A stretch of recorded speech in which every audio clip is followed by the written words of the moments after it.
Hey guys, so I wanted to hop on here and kind of talk with you about my BMT experience. So I'm just gonna jump right in. I went to boot camp the summer of 2012, right after high school. I hopped on a plane to San Antonio, Texas. There, I found myself surrounded by a bunch of strangers that I didn't know in an MTI in an airport. They gathered us all up, took us on a bus ride, about a 30-minute bus ride to the base. It was evening time by then. I've been flying all day to multiple airlines. So we got to Lackland Air Force Base where basic military training does occur. So we got there, we took all our bags, we did the hurry up and wait, got yelled at for standing there, got yelled at for looking around, pretty much got yelled at for just being there.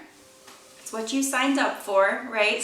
So we got our stuff, we were told to go into our dorms, pick a wall locker, which coincided with a bed, kind of went just for the middle of the bay.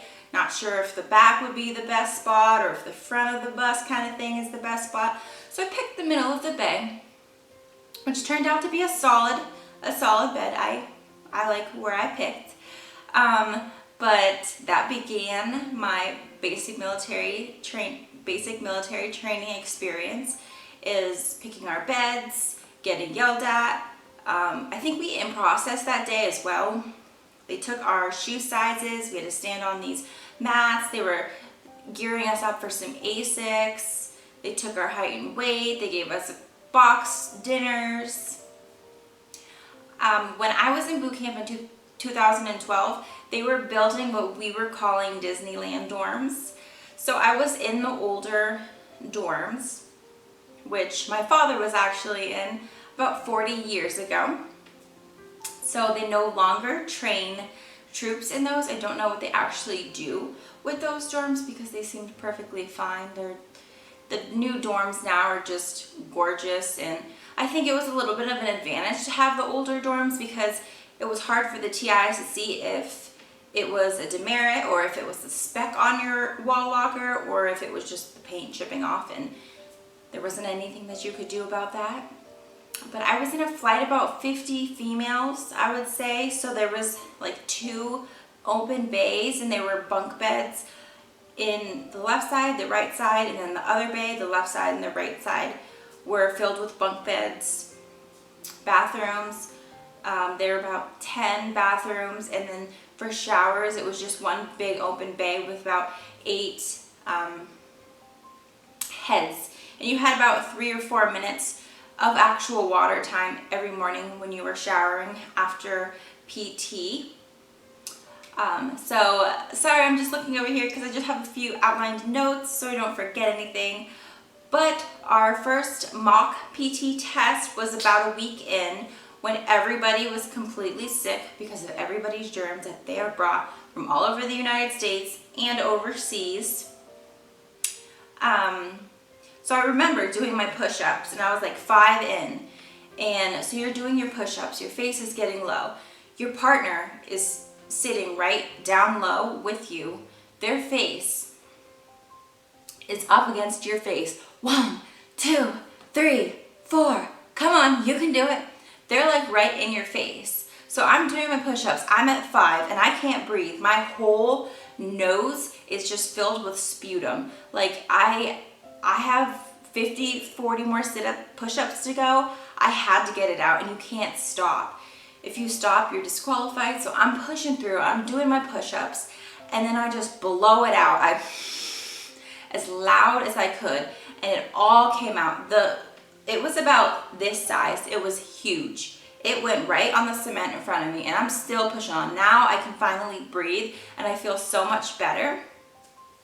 And I remember my TI comes across because he's walking around making sure everybody's doing their PT, and he looks at that, and I just remember thinking, oh my God, he's probably like, this person is disgusting. But I remember that till this day, and it just cracks me up because that was a rough time for me. So physical training was every other day. It would alternate between calisthenics and running. Calisthenics were actually kind of fun. You're sitting doing push-ups, squats, burpees. You get 50 seconds to work out, 10-second rest. And then the every other day would be 1.5 miles or 2 miles of running. You ran as a group, so it didn't feel as bad. It kind of gave you that like gym class running around a track kind of vibe. Sundays were religious services if you do incline to participate in that. If you do not participate in religious services, then you will stay in your open bay dorm, clipping strings off of your uniforms, cleaning anything in the dorm that needed cleaned, pretty much sitting there doing nothing. You don't have access to your phone. You could talk to your counterparts, but not very loud.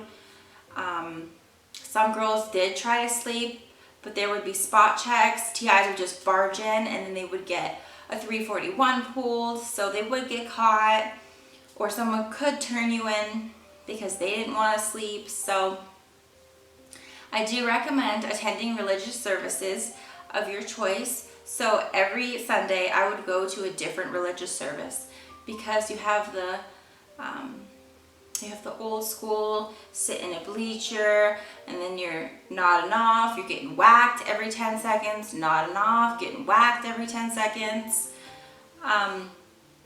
The one religious service that I went to, they played a video with the song Letters from War, and that was, everybody in the room was just bawling because everyone was like 18 years old. They just left for boot camp, they left their families, and a lot of people, so for church services we were mixed, females and males, and that was the only time we were mixed. And at church services, the guys had bald heads because they just got shaven. The females are looking drained, and everybody's crying because for a lot of these people, this is them entering active duty. After this, they're going to go to tech school, they're going to get some training, and then they could potentially be deployed off somewhere. So that music video just hit so many people, and everybody cried. So anytime I want to, cleanse out, I'll listen to that song, and it just takes me back to those times.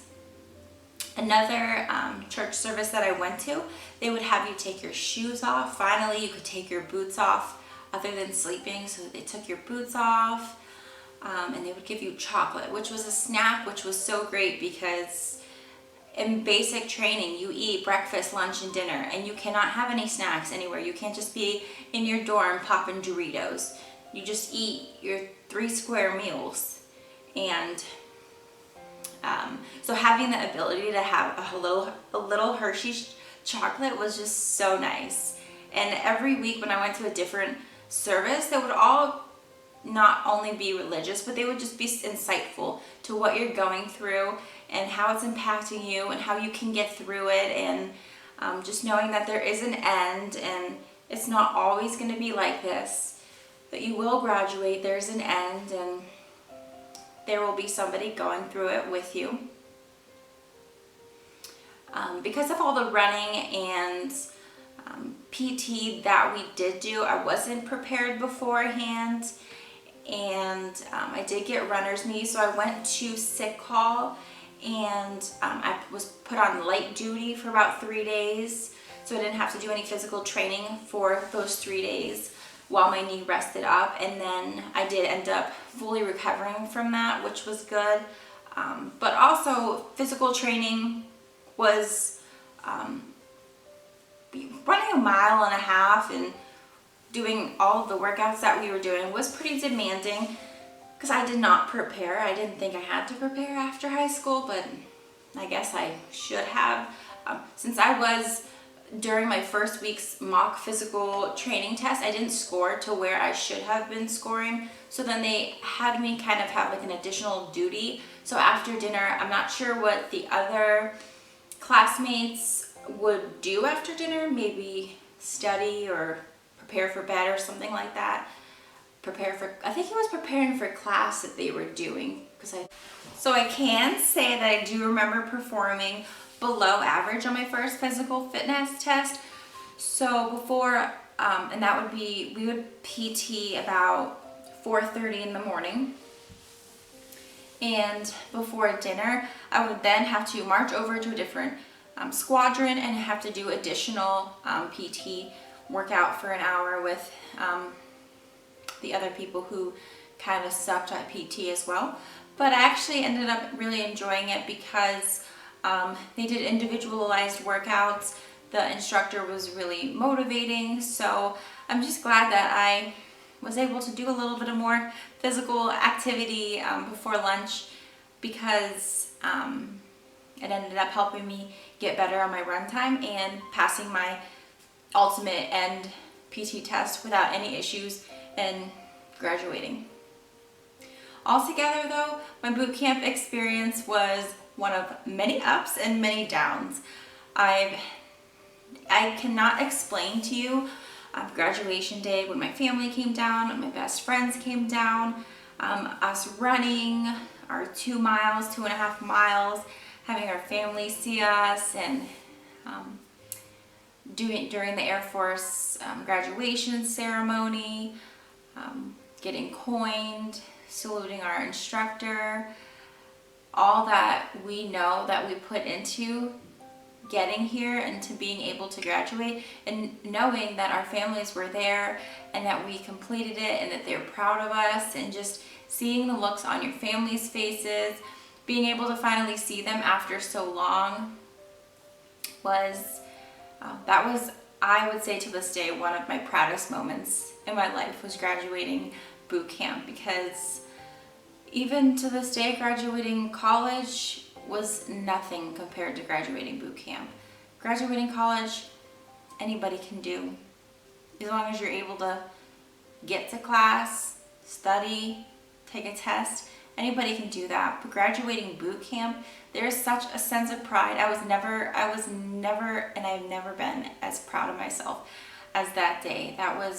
There was rough times. There was putting our face in the dirt. There were weeks that we didn't shower. We had baby wipes. We just used baby wipes to shower. Running every other day, not doing good on my runs, having to do additional runs, falling asleep in class, trying to pass the tests. It was very strict. It was very strategic. So it was an amazing experience that this does not even do any justice on. But if you have the opportunity to go, then you are one of the lucky ones.